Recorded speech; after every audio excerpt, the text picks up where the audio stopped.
بەناوی خۆی گەورە مهرەبان مای خوشحالیە کە مەمڕۆ لێرە پرۆژەیەکی دی گرنگی پیشەسازی لە هەرێمی کوردستان دەکەینەوە.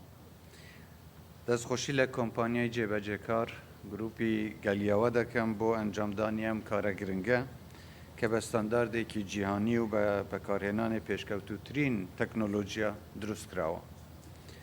کردنەوەی ئەم کارگەیە ڕۆڵێکی گرنگی دەبێت لە بەرەو پێشبردننی کەرتی پیشەسازی لە کوردستان و ڕەخساندنی هەزاران هەلی کار بۆ گەنجانی کوردستان.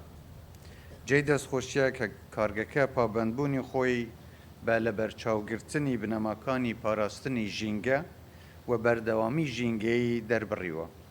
ئەمەش لە ڕێگەی بەکارهێنانی شێواز و تەکنیکی پێشکەوتوو لە کە دۆستی ژینگەیە.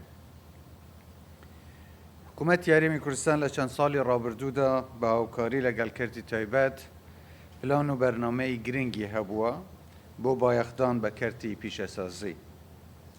بە تایبەت لە بوارەکانی پیشەسازی خوراک و پیتروکیمیایی و پیشەسازی کانزاکان و دابینکردنی مادەی خام بۆ پیشەسازی بچووک و مامناوەند و دروستکردنی چەند ناوچەیەکی پیشەسازی لە شارەکانی هەرێمی کوردستان کە پێش چەند ڕۆژێک بەردی بناغی ناوچەیەکی پیشەسازی لە سنووری ئیدارەی زاخۆماندانا و کردنەوەی ئەم کارگەیەش بەشێکە لە هاوکاری و هەماهەنگی حکوومەت لەگەڵ کەرتی تایبەت لە پێناو زیاتر پێشخستنی ژێرخانەی پیشەسازی لە کوردستان.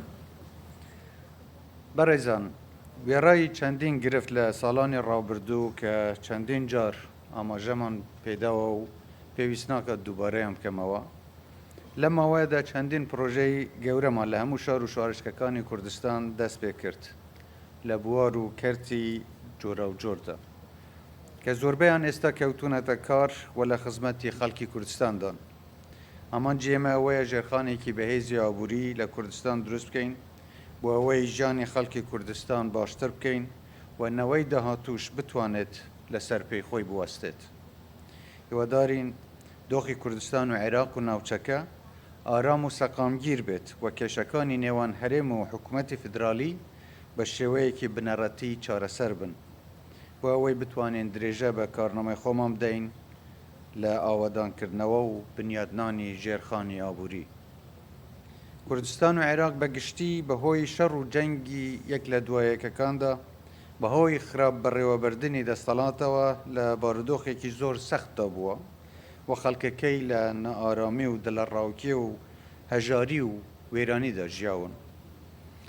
ئەمڕۆ کاتی ئەوەیە پند لە هەڵەکانی ڕابردوو وەربگرین و هاوکاری و پشتیوانی یەک بکەین لە پێناو خزمەتکردنی هاوڵاتیەکانمان و بنیادنانەوەی وڵاتەکەمان کە پێویستی بە ساڵانێکی زۆری کارکردنی بەردەوام هەیە بۆ ئەوەی بگەینە ئاستی وڵاتانی پێشکەوتوو. ئەمەش تەنیا بەهێنانەدی ئاشتی و ئارامی و چارەسەرکردنی بنەڕەتی کێشەکان دێتە دی کە ئەگەر ئارەزوو و خواستی ڕاستەقینە بۆ چارەسەری هەبێت ئەوە بێگومان ڕێگەی چارەسەر زۆرن. هەر لێرە دەمەوێ عەرزی ئەوەی بەڕێز بکەم کە شاندی ئێمە بۆ چارەسەرکردنی کۆمەڵێک لەو گرفتانەی لەگەڵ حکوومەتی فدرالی هێشتا ماون لە بەغدان بۆی بتوانن ڕێگەی چارەی گونجاو بە تایبەتی بۆ بابەتی بودجە و دواکەوتنی موچەی خەڵکی هەرێمی کوردستان بدۆزنەوە و بگەنە ئەنجامێکی ئەرێنی.